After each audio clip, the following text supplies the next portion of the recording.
Lu pernah tersiksa gak dengan kegantengan lu? Jujur, gue nggak pernah ngerasa gue ganteng. Oh, lu adalah orang yang ganteng tapi gak ngerasa lu ganteng. Enggak. Halo, selamat datang. Senang banget rasanya bisa nyapa kamu lagi di eksplorasi mendalam kita kali ini. Halo semuanya. Coba bayangkan sejenak situasi ini ya. Kamu ada di puncak karir, dipuja sama jutaan orang, wajahmu ada di mana-mana. Di setiap sudut jalan ya? Iya bener. Terus ribuan pasang mata tuh selalu ngelilingin kamu dengan rasa kagum. Tapi di tengah semua hingar-bingar dan sorotan lampu yang menyilaukan itu, kamu sama sekali nggak ngerasa dirimu istimewa. Terutama soal fisik kan? Tepat banget. Terdengar sangat kontradiktif sama budaya selebritas modern, bukan? Nah, hari ini kita bakal ngelakuin sebuah penjelajahan seru nih. Soal kekuatan sejati dari kerendahan hati di tengah gemerlapnya popularitas. Topik yang sangat relevan buat zaman sekarang. Bener. Dan sumber materi kita kali ini tuh datang dari sebuah teks inspiratif di channel Motivasi David. Teks ini nyorotin momen viral yang ngelibatin salah satu aktor paling besar di Indonesia saat ini, yaitu Arya Saloka.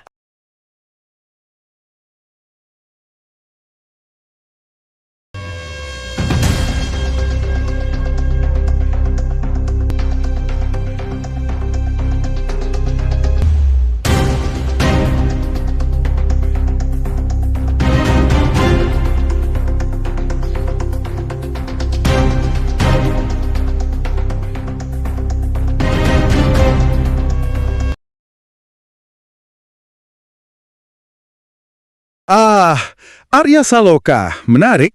Misi kita hari ini cukup menantang. Kita bakal membedah kenapa cuma dari satu kalimat sederhana tentang penampilannya, seorang figur publik kayak Arya Saloka bisa bikin publik terdiam dan berefleksi.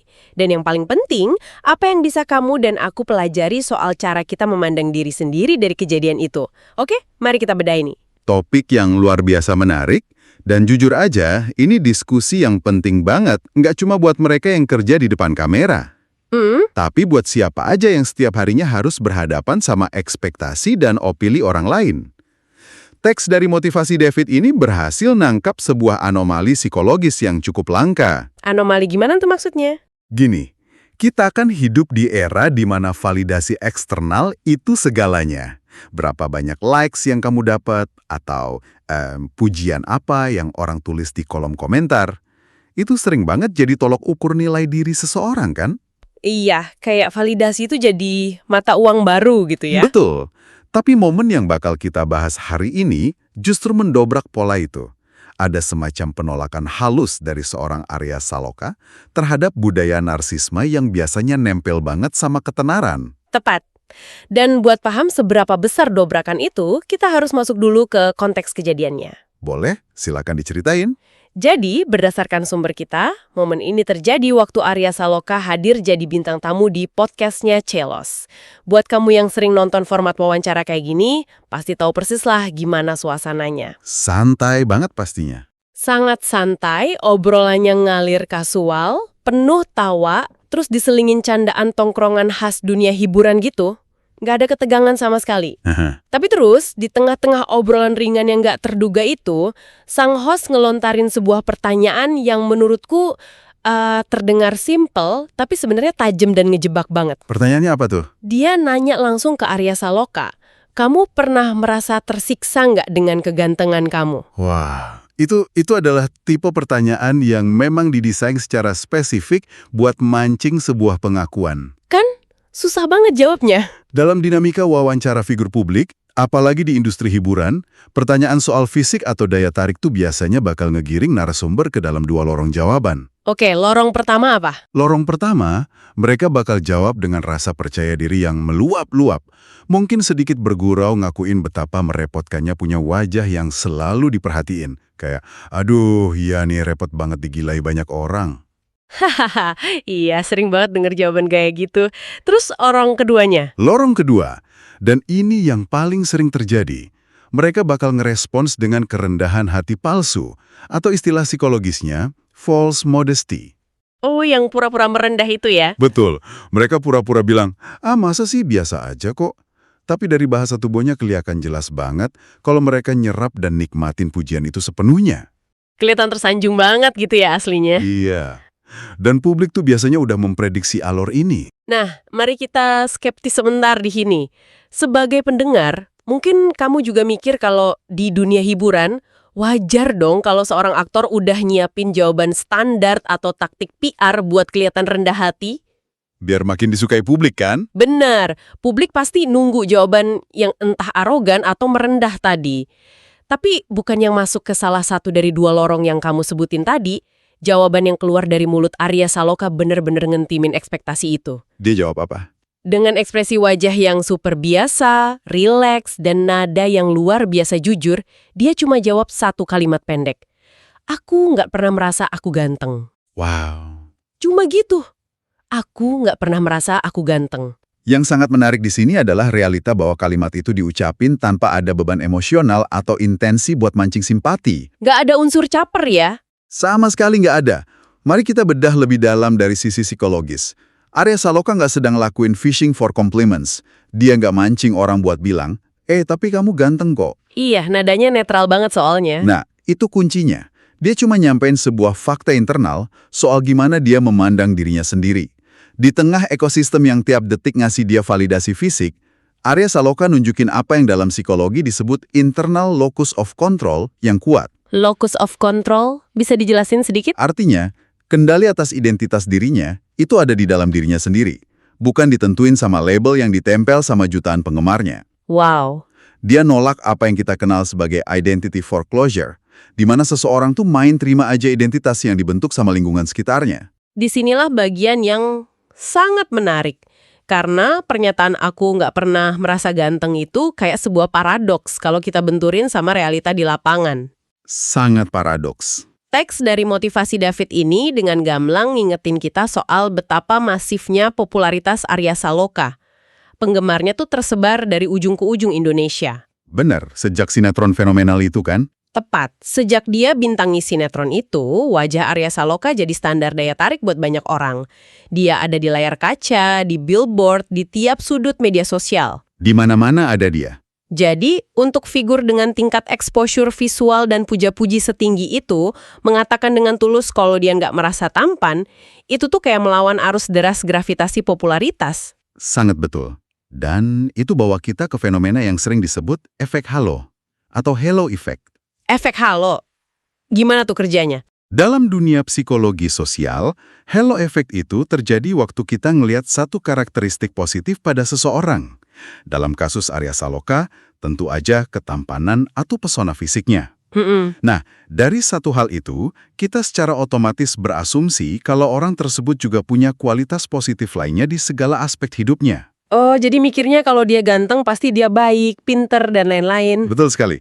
Ketika seorang figur publik dipuja sedemikian rupa, godaan terbesarnya adalah memercayai halo effect tersebut.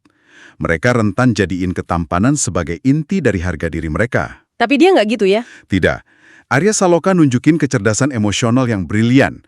Dia berhasil misahin antara atribut fisik yang kebetulan dia punya dengan esensi jati dirinya sebagai seorang seniman dan manusia. Masuk akal banget. Berarti waktu dia nolak jadiin pujian itu sebagai identitas, Arya Saloka sebenarnya lagi ngelindungin dirinya dari jebakan ekspektasi publik. Sangat melindungi. Dan bicara soal ekspektasi publik nih, sumber kita ngumpulin beberapa komentar netizen yang benar-benar melihatin gimana efek halo itu bekerja pada sosok Arya Saloka. Coba, apa aja komentarnya? Dengarkan beberapa kutipan langsung dari netizen yang ada di sumber kita ini ya. Komentar pertama bunyinya gini, Mas Arya tuh emang nggak sadar sih kalau dia tuh sebenarnya ganteng. Menarik. Terus ada komentar lain yang melonjak lebih jauh. Sudah ganteng, baik, soleh, paket lengkap deh. Nah, itu halo efek yang jelas banget. Iya kan? Dan satu lagi nih yang cukup representatif. Arya Saloka itu ganteng dan manis sih, nggak membosankan lihatnya, laki banget. Jika kita hubungkan ini dengan gambaran yang lebih besar, deretan komentar tadi tuh bukan cuma pujian numpang lewat. Itu adalah manifestasi dari bagaimana masyarakat kita mengkonstruksi sebuah sosok ideal. Bikin semacam manusia sempurna gitu ya di pikiran mereka. Betul. Netizen memproyeksikan segala bentuk kesempurnaan kepada Arya Saloka. Tapi, ironi yang indah di sini adalah, semakin dia nggak peduli sama predikat ganteng itu, semakin publik terpesona. Bener juga ya, karena dia nggak haus validasi, orang malah makin suka. Tepat. Sikap asertif namun rendah hati yang ditunjukin Arya Saloka ini nyiptain sebuah jarak psikologis yang sehat antara dirinya dan ekspektasi hiperrealita dari netizen. Jarak psikologis yang sehat. Aku suka istilah itu. Lewat sikapnya, Arya Saloka ngebuktiin kalau dirinya lebih dari sekedar objek visual.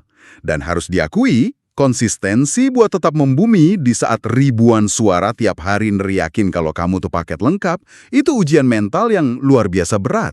Itu poin yang krusial banget. Bertahan untuk tetap waras dan gak terbang waktu semua orang berusaha ngangkat kamu ke langit.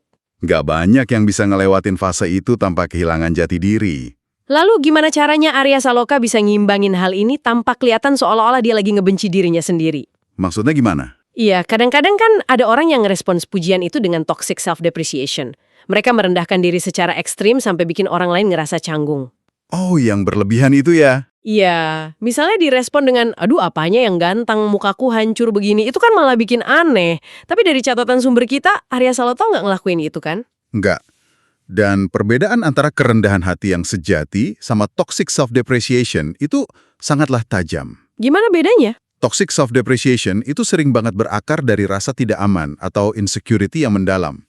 Orang rendahin dirinya secara berlebihan itu buat cari kepastian atau sekedar menangkis rasa tidak nyaman. Malah ujung-ujungnya kayak mancin pujian lagi ya?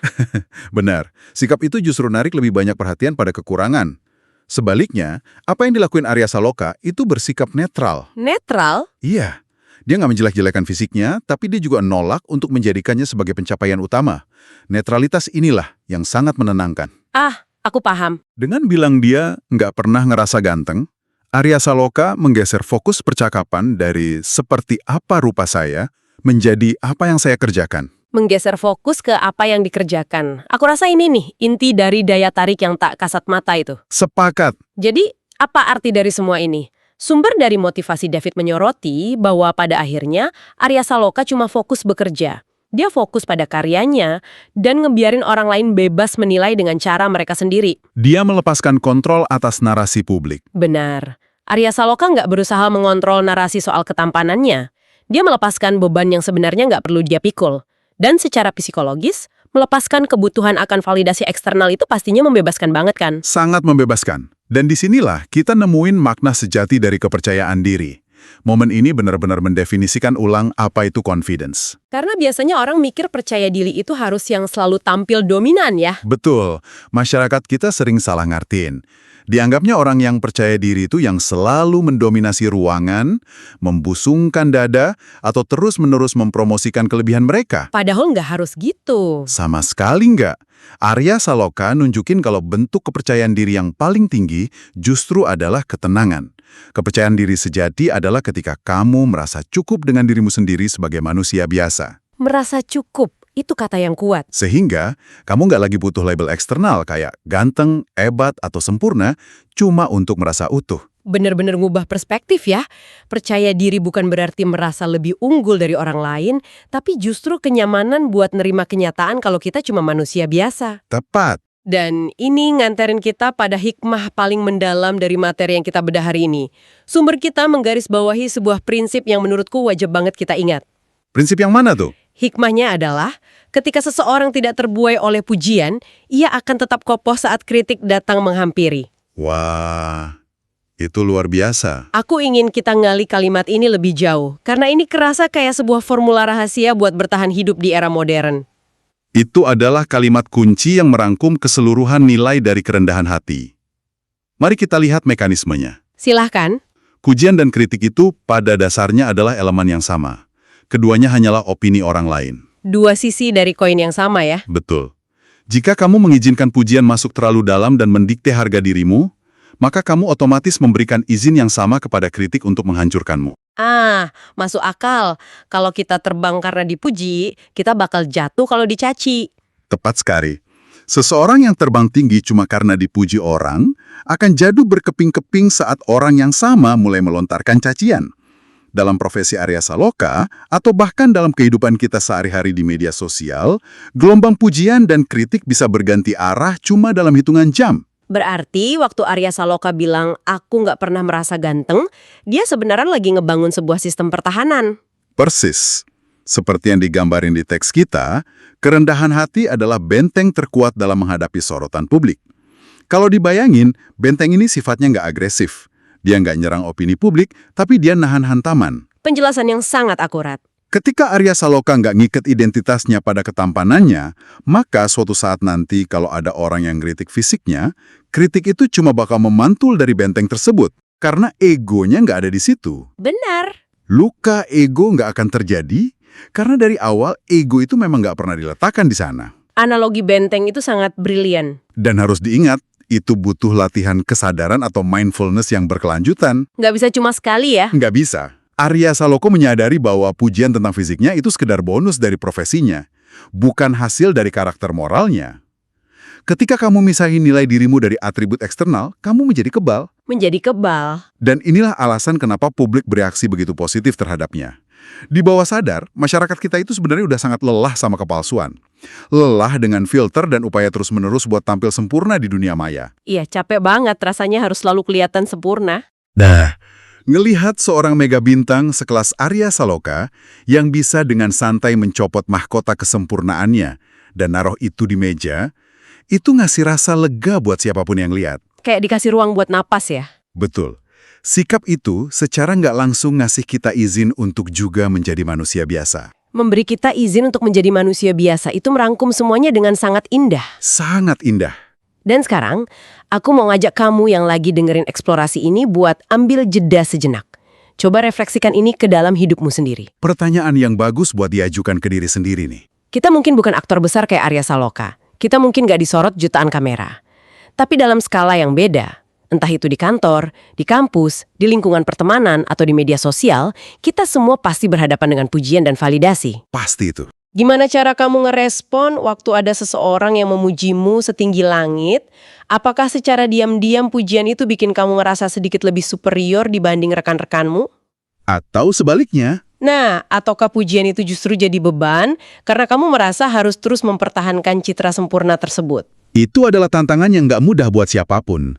Naluri alami manusia itu kan memang ingin disukai dan diakui. Betul. Tetapi narasi yang dibawa oleh motivasi David ini menantang kita buat naik ke tingkat kematangan mental berikutnya. Kita diajak mengevaluasi kembali di mana kita meletakkan titik tumpu harga diri kita. Apakah pada apa yang orang katakan tentang kita? Atau pada kualitas nyata dari dedikasi kita? Tepat, pada karya kita sehari-hari. Persis.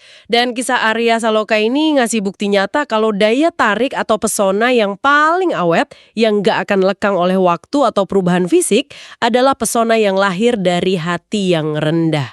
Karena kerendahan hati nggak bisa dipalsukan dalam jangka panjang. Benar, ketika kamu nggak sibuk mikirin gimana cara agar terlihat memukau, disitulah pesona sejatimu justru memancar paling terang. Kita nggak perlu ngabisin energi mati-matian buat ngebuktiin diri ke dunia. Cukup fokus berkarya aja. Karena kayak yang dipraktekkan oleh Arya Saloka, ngebiarin kualitas dan karya nyata yang berbicara itu adalah strategi yang jauh lebih elegan dan damai.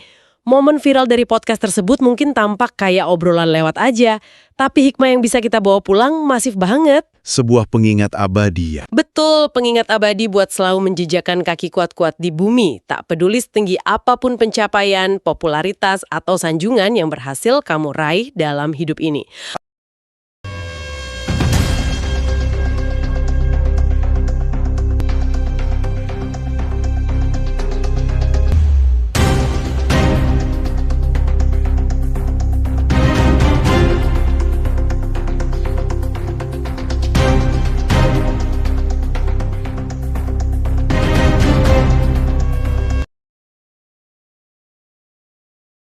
Dalam hidup ini. Oh ya, dan buat kamu yang ingin mendalami sumber asli dari kisah inspiratif ini, kamu bisa ngelihatnya langsung di channel Motivasi David. Jangan lupa juga untuk like, subscribe, share, dan komen di channel Motivasi David ya. Ini memunculkan satu pertanyaan penting. Dan ini adalah pemikiran yang ingin saya tinggalkan buat kamu yang sedang mendengarkan. Jika bentuk kepercayaan diri yang paling kuat dan paling sulit dihancurkan justru adalah kerendahan hati yang tenang, di area kehidupan manakah kamu saat ini bisa mulai berhenti berusaha terlalu keras untuk terlihat hebat? Wow! Di aspek mana kamu bisa mulai melepaskan kebutuhan akan tepuk tangan dan membiarkan murni hanya dedikasi atau tindakan nyatamu yang berbicara dengan sendirinya? Pertanyaan yang sangat menohok dan layak banget buat dibawa pulang dan direnungkan hari ini. Lepaskan kebutuhan akan tepuk tangan, biarkan karya yang beresonansi. Terima kasih sudah meluangkan waktunya dan bergabung dengan kami di Eksplorasi Mendalam kali ini.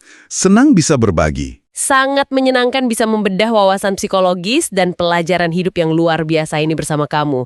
Teruslah menggali wawasan baru, belajarlah untuk merasa nyaman dengan ketidaksempurnaan, dan ingatlah bahwa terkadang kekuatan terbesarmu justru terletak pada kesadaran bahwa kamu adalah manusia biasa. Tetap membumi dan sampai jumpa di penjelajahan pemikiran kita selanjutnya.